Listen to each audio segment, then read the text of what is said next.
Bienvenidos a la serie de podcast de formación del programa Aula para accionistas de CaixaBank.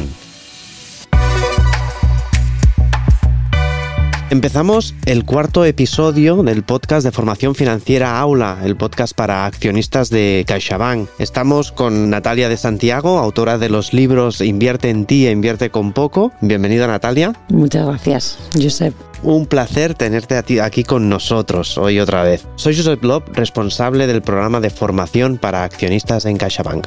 Empezamos. Podcast Programa Aula. Hoy, ¿estás preparado para poner tu dinero a trabajar? Natalia, tras los primeros episodios donde hemos visto la importancia de ahorrar y hemos también introducido la importancia de invertir, el mejor momento para empezar, ¿cuánto es? ¿Cuánto antes? Bueno, a ver, teóricamente sí, esto es un poco como el deporte, ¿no? ¿Cuándo es el mejor momento de empezar a ponerte en forma? Pues ayer. Lo que pasa es que también como con el deporte, antes de ponerte a correr necesitas tener una cierta forma física. O sea, no puede ser de haberte pasado sentado los últimos 3 años a ya mañana me pongo a correr. Y con la inversión pasa un poco lo mismo. Es bueno empezar cuanto antes, pero tienes que asegurarte de que estás en la suficiente forma financiera para no lesionarte. A ver, para no lesionarme, ¿a qué problemas te refieres? Bueno, a ver, la verdad es que aquí en temas de inversión hay veces que hay que decir unas verdades que son un poco incómodas, ¿no? Que es como por ejemplo que es más fácil ganar dinero cuando ya se tiene dinero. Esto es así, ¿no? O sea, por nos guste o no, cuanto la gente que tiene más dinero lo tiene más fácil para ganar dinero por muchas razones, pero una muy básica es que tiene mucha flexibilidad. Es gente que es muy flexible y que si de repente algunas inversiones van mal, pues no importa porque pueden compensar con otras. No tienen esos agobios que podemos tener una persona normal si de repente inviertes una cosa, no va como te esperabas y te asustas y vendes. Y esto es muy más importante de lo que parece porque además lo que hay que hacer a toda costa cuando pensamos invertir es evitar grandes pérdidas. Eso primero, obviamente porque nadie quiere perder los euros que tanto esfuerzo nos ha costado ahorrar y luego además porque cuanto más se pierde, más cuesta recuperarse, que eso es algo que a veces no nos damos cuenta, pero matemáticamente incluso, o sea, una pérdida del 50% no la recuperas con una subida del 50%, sino con una subida del 100%, ¿vale?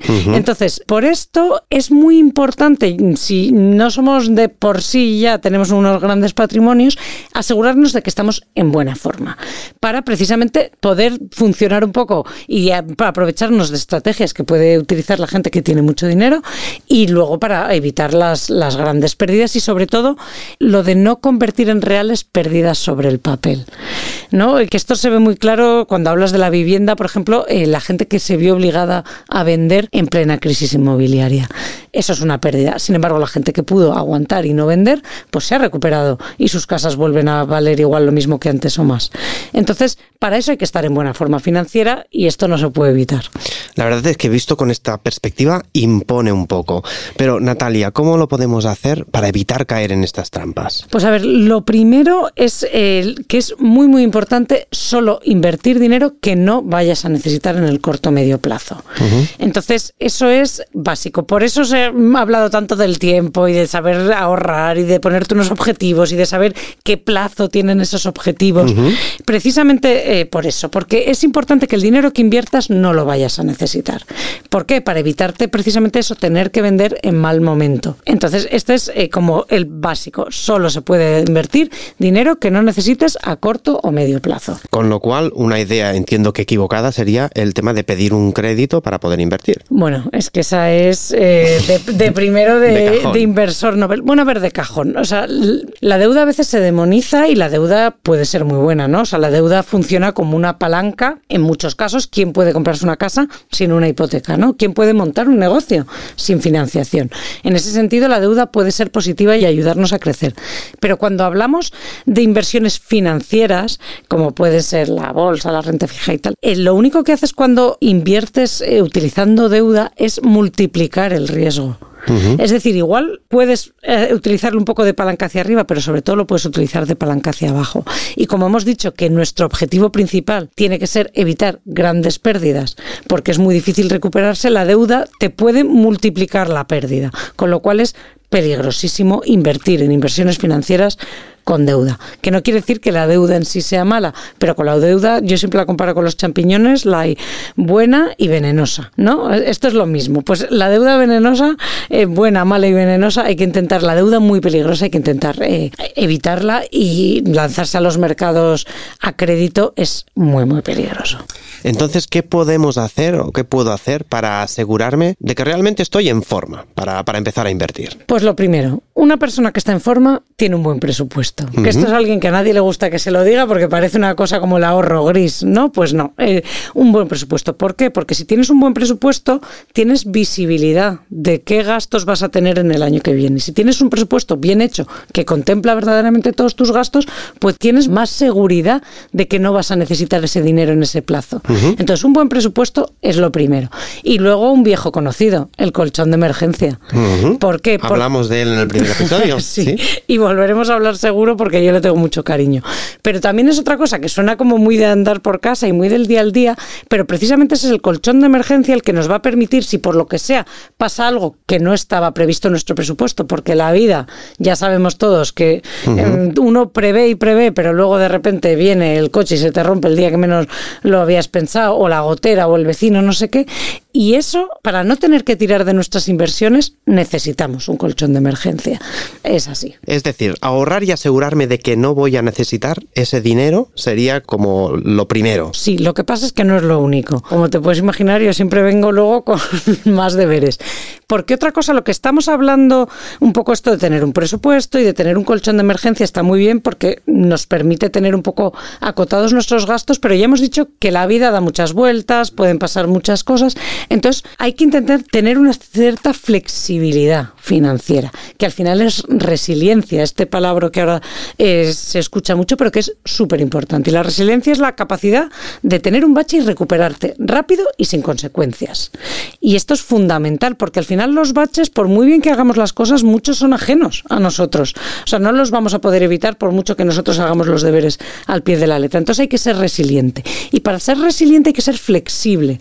¿Y qué pasa? Que si ser flexible, no hay nada menos flexible que tener mucha deuda. Eso lo sabemos todos, la cuota de la hipoteca es sagrada. No se puede dejar de pagar una hipoteca, no se puede dejar de pagar una deuda. Entonces, ¿qué pasa? Que si tú tienes un nivel de deuda muy elevado, no eres flexible, porque a nada que te bajen los ingresos, corres el riesgo de no poder hacer frente a tu deuda, que es una cosa que luego entra bola de nieve, se te acumulan los intereses de demora, las penalizaciones, y eso es muy peligroso.